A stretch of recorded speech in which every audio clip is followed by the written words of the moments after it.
नमस्कार, आप देख रहे हैं abtak.com और मैं हूं आपके साथ आफरीन बानो।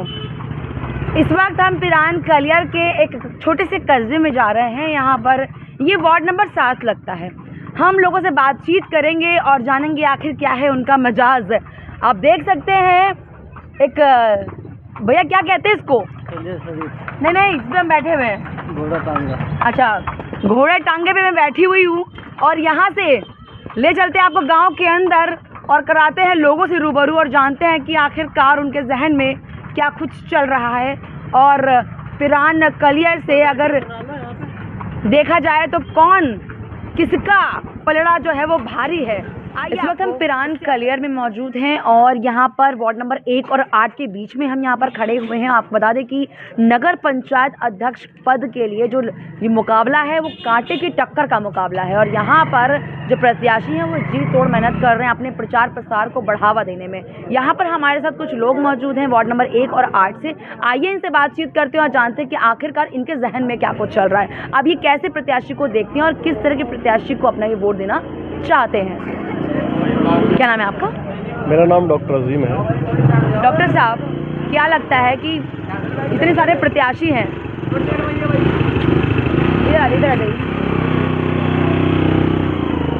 यहाँ पर इतने सारे प्रत्याशी हैं, इतने सारे प्रत्याशियों के बीच में आप एक मजबूत कैंडिडेट को कैसे देखते हैं, किसको देखते हैं? देखिए, मजबूत कैंडिडेट के रूप में इस बार स्थानीय विधायक के समर्थित एक अकरम प्रधान जी हैं।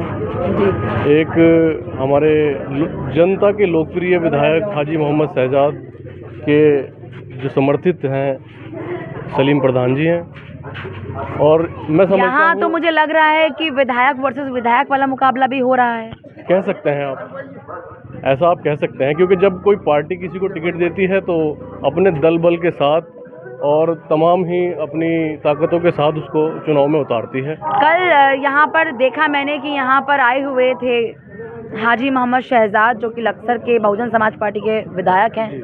यहाँ पर वो अपना समर्थक, जो इनके समर्थक हैं, उनके पास आए हुए थे और लगातार मैंने सुना, उनके संबोधन को भी सुना कि वो यहाँ की साफ़ सफाई को लेकर भी बड़ा उन्होंने कहा कि वो विधानसभा तक उठाएंगे इस मुद्दे को। क्या कहना चाहेंगे, क्या लगता है आपको? देखिए, जो जेन्युइन मुद्दे हैं, सफाई का है, शिक्षा का है, उठाने चाहिए। बहुत अच्छी बात है, अगर वो उठाएंगे तो हम उनका समर्थन करते हैं, ज़रूर उठाने चाहिए। मैं कहूँगा अगर आवाम की कहीं ज़रूरत है तो हम जनता वाले उनके साथ हैं और इंशाल्लाह कंधे से कंधा मिला के हर उस शख्स के साथ हैं जो अच्छे काम की आवाज़ उठाना जानता है और आवाज़ उठाना चाहता है और अपने इन मुद्दों के साथ जनता के बीच में आए, हम उसके साथ हैं। जानना चाहूँगी आपसे कि यहाँ पर मैंने देखा है नज़दीक से कि किस तरीके की स्थिति बनी हुई है। अगर बात की जाए, जगह जगह पे गंदगी के ढेर है, पानी की निकासी की समस्या है, बहुत ज़्यादा गंदगी हर तरफ देखने को मिलती है। तो जो पूर्व के चेयरमैन थे, तो कैसा कुछ काम उन्होंने किया है? देखिए, काम से मैं किसी पे व्यक्तिगत किसी के काम पे टिप्पणी तो नहीं करूँगा, लेकिन इतना ज़रूर कहना चाहूँगा कि व्यवस्था और ज़्यादा अच्छी हो सकती थी। पर मुझे तो देख के यही नहीं लगा कि उन्होंने व्यवस्थाएँ करी भी थी। अब क्या आप ये कह रहे हैं कि उन्होंने व्यवस्थाएं उनकी थोड़ी बहुत, मुझे जहाँ तक मैंने देखा है, जाके नज़दीक से इस क्षेत्र को देखा है, अब से नहीं आ रही हूँ, काफ़ी समय से मैं यहाँ पर आ रही हूँ, मैंने कभी भी यहाँ पर साफ़ सफाई पिछले 5 सालों में 6 सालों में नहीं देखी। तो आप ये कह रहे हैं कि उन्होंने व्यवस्थाएं की थी लेकिन कम की थी? नहीं, मैं ये कहना चाह रहा हूँ कि व्यवस्था की है लेकिन चूक के साथ, चूक हुई है उनमें। और कहीं ना कहीं मैं यही कोशिश करूँगा और ये निवेदन भी करूँगा अपने आने वाले जो हमारे जीत के आएंगे क्षेत्र से चेयरमैन बनेंगे, उनसे ये निवेदन भी करूंगा साथ के साथ कि जो पिछले सत्र में जो चूकें हुई हैं वो ना हो, तो शायद हम तक एक बढ़िया जो तस्वीर बदलेगी, इस क्षेत्र की तस्वीर भी बदलेगी, व्यवस्थाएं अच्छी पहुंचेंगी बाहर से आने वाले जायरीनों को, और क्योंकि पूरे देश से लोग आते हैं उनमें एक अच्छा मैसेज पहुंचेगा। ये तभी ज़रूरी हो जाता है क्योंकि देश विदेश से यहाँ तक कि इतने सारे लोग यहाँ पर आते हैं। ये एक पर्यटक स्थल है, ज़ियारत करने लोग आते हैं साबर पिया की। अब ऐसे में ये ज़रूरी हो जाता है कि यहाँ पर साफ़ सफाई रहे, जो कि नहीं हो पाती है। क्या लगता है, अब जो जीत कर आएगा तो क्या वो इन वायदों को पूरा करेगा? मैं समझता हूँ वादा को तो पूरा करना चाहिए, क्योंकि वादा कर रहे हैं तो पूरा करने के लिए ही कर रहे होंगे। लेकिन मैं समझता हूँ कहीं ना कहीं सिर्फ चेयरमैन जिम्मेदार नहीं है, चेयरमैन से ऊपर भी पद होते हैं, विधायक हैं, सांसद हैं, आप सभी को देखिए ना, लगातार विधायक जी ने जो काम किया है, यहाँ के क्षेत्र के लोगों से हमने बातचीत करी है तो जो खासा नाराज नजर आ रहे हैं उनसे भी कि कहीं ना कहीं जो उनके हाथ में चीजें थी उन्होंने भी वो काम नहीं करे। क्या कहेंगे? लगातार आप 3 बार विधायक हो चुके हैं, ठीक है, एक समीकरण ऐसा बन रहा है कि आप जीत रहे हैं, बहुत अच्छी बात है, जिसका नसीब सही होता है वो जीतता है। लेकिन आप ऐसा क्या कर रहे हैं? ये चूक आप, अगर मैं विधायक हूँ और मेरे क्षेत्र में कोई नगर पंचायत आती है, अगर चेयरमैन काम नहीं करा रहा तो मुझे ये मेरी रिस्पॉन्सिबिलिटी बनती है कि मैं उसे हिलाऊं और उसे कहूं कि भाई क्या कर रहे हो। कल लोग मुझ पे भी तो आक्षेप लगाएंगे, मुझ पे भी तो उंगली उठाएंगे, इसको व्यवस्थाओं को ठीक करो। तो कहीं ना कहीं ऐसा नहीं है कि सिर्फ चेयरमैन पे सिमट के रह जाना चाहिए। विधानसभा तक, सांसद तक हमें सभी की जिम्मेदारी बनती है कि क्षेत्र में विकास हो, साफ सफाई हो, सुविधाएं हो, महिलाओं को शिक्षा मिले, बच्चियों को शिक्षा मिले, विद्यालय बनाया जाए और बहुत सारी ऐसी चीज़ हैं जो सही करी जा सकती हैं। पूर्व के लोगों ने किस तरह से अपने उत्तरदायित्वों को निभाया, हम सब देख पा रहे हैं, क्षेत्र की जनता ने भी देखा है। आप क्या लगता है अब कौन जीतने वाला है? किसकी संभावनाएं आपको नजर आ रही हैं? कौन आपको मजबूत कैंडिडेट नजर आ रहा है? देखिए, अगर मैं एक वोटर हूँ नगर पंचायत पिरान कलियर का, अगर मैं व्यक्तिगत किसी का नाम लूंगा तो मैं उसी कैंडिडेट अच्छा, मुकाबला जो है वो किसके? जी, मैं अगर किसी एक व्यक्ति का नाम लूंगा तो जाहिर सी बात है मैं उस कैंडिडेट का नाम लूंगा जिसे मैं वोट देने जा रहा हूँ जी। लेकिन अगर आप पूछ रहे हैं समीकरण, तो समीकरण यहाँ बन के आ रहे हैं। सबसे मजबूत कैंडिडेट के रूप में सलीम प्रधान जी हैं, अकरम प्रधान जी हैं, और तीसरा एक चेहरा कहीं ना कहीं शफकत, जो पूर्व निवर्तमान चेयरमैन है, वो भी कहीं ना कहीं एक मजबूत। लोग शफकत जी से खासा नाराज आ रहे हैं, ये मैं नहीं कह रही हूँ, क्षेत्र के लोग कह रहे हैं।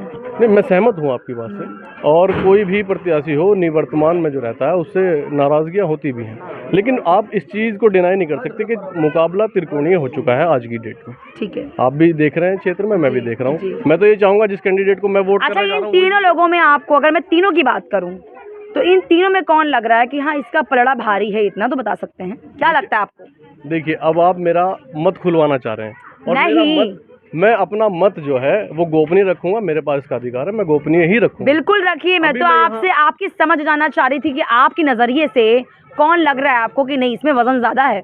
देखिए, मैं अगर बिना वजन के भी नाम लूंगा तो वो कहीं ना कहीं मेरा जो मत है वो जाहिर हो जाएगा। मैं अपने कैंडिडेट जिसे मैं मत दे रहा हूँ मैं उसका नाम क्यों ना लूँ, लेकिन मत गोपनीय रखना ये मेरा अधिकार है और मैं इसे गोपनीय ही रखूंगा। कोई बात नहीं, आप अपना मत गोपनीय रखिए, लेकिन बस यही कहना चाहूँगी कि जो कोई भी आए, यहाँ के क्षेत्र के लोग ये चाहते हैं कि यहाँ की तस्वीर बदले। यहाँ पे और लोग भी हैं, हम लोग उनसे भी बातचीत करने की कोशिश करेंगे। क्या नाम है आपका? नहीं बताओगे? आप लोग तो युवा हो, अपनी राय रखो। क्या नाम है आपका? मेरा नाम सुहेल है। सुहेल, ये बताओ कि क्या लग रहा है कि इस बार कौन है जो चेयरमैन बनने जा रहा है? सलीम प्रधान जी है। अच्छा, लग रहा है तुम्हें? जी। क्यों भाई? क्योंकि उन्होंने कामयाबी करी है यहाँ पर। कामयाबी करी है? मतलब काम करे हैं यहाँ पर। अच्छा, काम करे हैं, ठीक है जी। तो ऐसे में कोई बात नहीं कि जो काम करे हैं, क्या लगता है क्या काम करे हैं उन्होंने? काम बहुत करे उन्होंने यहाँ पर। एक मिनट, जो भी उसको बोल रहा है कम से कम सोचो कि उसने हिम्मत करी सामने आने की, वो आप लोगों से बहुत बेहतर है। हाँ बेटा बोलो। जी, उन्होंने बहुत काम करे, पहले यहाँ पे प्रधानी में रह के बहुत काम कर चुके हैं यहाँ पर। जो शफकत ने नहीं किया, कार्यकाल से आप उसको तोड़ रहे हैं कहीं ना कहीं। जी जी, जो शफकत ने अब तक के कुछ काम नहीं करे यहाँ पर। तो आप कहीं ना कहीं वोट लग रहा है, आपका झुकाव जो है वो किस कैंडिडेट की ओर है, समझ पा रही है जनता। चलिए और लोगों से बात करेंगे।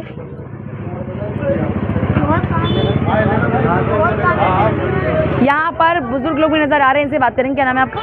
मेरा नाम सूफी अब्दुल हमीद है। सूफी जी, ये बताइए कि क्या लग रहा है कि ये सलीम ने काम जो करा दिया था पहले वो करा दिया, बाकी 10 साल ये रहा है कि इसने कुछ नहीं करा। देखिए, कम लफ्जों में पूरी बात, 100 बात की एक बात इन्होंने कही है कि 10 साल पहले सलीम प्रधान ने जो काम कराया था उसके बाद यहाँ पर कोई विकास कार्य नहीं हुआ। देखो जहाँ पे खंडार पड़े। अच्छा, खंडार पड़े, इसलिए सलीम प्रधान जो है अब का चेयरमैन बन रहे हैं। बन रहे हैं? बन रहे हैं, वहीं दे रहे हैं आप? बनेगा वहीं देंगे। अच्छा, चलिए ठीक है। देखिए, हमने लोगों से बातचीत करी, उनका साफ तौर पे ये कहना है कि यहाँ पर 10 साल पहले जो विकास किया था वो सलीम प्रधान ने किया था, इसके अलावा यहाँ पर विकास की एक ईंट रखी नहीं गई है। वहीं अगर बात की जाए कुछ और लोगों की, तो उनका ये कहना है कि जो उनका वोट है वो गोपनीय है और अपने वोट को वो खोलना नहीं चाहते हैं। अब देखने वाली बात ये, जितने भी यहाँ पे गोपनीय वोटर हैं वो किसको वोट देंगे, इस सवाल का जवाब मिलेगा 25 तारीख को। 25 जनवरी को यह साफ हो जाएगा कि यहाँ पर जो गुप्त वोटर है वो किसको वोट देकर जिला पंचायत अध्यक्ष के पद पे विराजमान करेगा। नमस्कार।